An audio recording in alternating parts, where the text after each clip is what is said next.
Hello, happy Janmashtami. First Gokulashtami. கிருஷ்ணர் பிறந்தப்போ எப்படி இருக்கும்? தேவகிக்கும் வசுதேவருக்கும் 2 பேரும் ஜெயிலில் இருக்காளாம். கை விலங்கு கால் விலங்குலாம் போட்டிருக்கு.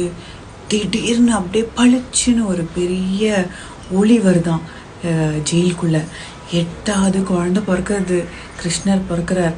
வசுதேவர் டிஸ்கிரைப் பண்ணுறார் எப்படி இருக்குது அப்படின்னு. கிருஷ்ணர் பிறந்தபோது சதுர்புஜத்தோடு அவர் காட்சி அளிக்கிறாராம். கதை, சங்கு, சக்கரம், பதுமத்தோட நல்ல பீதாம்பரமான ஒரு சில்க் கிளாத் மாதிரி போட்டுண்டு அப்படியே கருன்னு சுருள் முடி கிளுக்குன்னு சிரிக்கிறாராம். தாமரை மாதிரி இருக்கான் கண்ணு. அப்படியே அந்த கிளவுட்ஸ் வரும்போது ஒரு ரெயின் கிளவுட் வரும்ல, அந்த கலரில் இருக்கான் அவர் காம்ப்ளெக்ஷன். கிரீடம், குண்டலம், வைடூரியம் எல்லாம் போட்டுட்டு காட்சி அளிக்கிறாராம். வாசுதேவருக்கு பார்க்கறதுக்கே அவ்வளோ ஆசையாக இருக்கான். ஐயோ, எவ்வளோ அழகாக இருக்குது இந்த குழந்தை, இவ்வளோ அழகாக இருக்குது. அதை பார்த்ததே அவ்வளோ ஆசையாக இருக்கான்.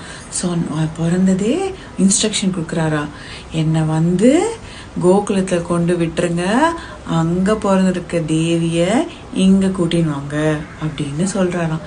இதுதான் கிருஷ்ணர் பிறந்தபோது வசுதேவர் கண்ட ஃபஸ்ட்டு காட்சியாக. எவ்வளோ அழகாக இருந்திருக்கோம்ல.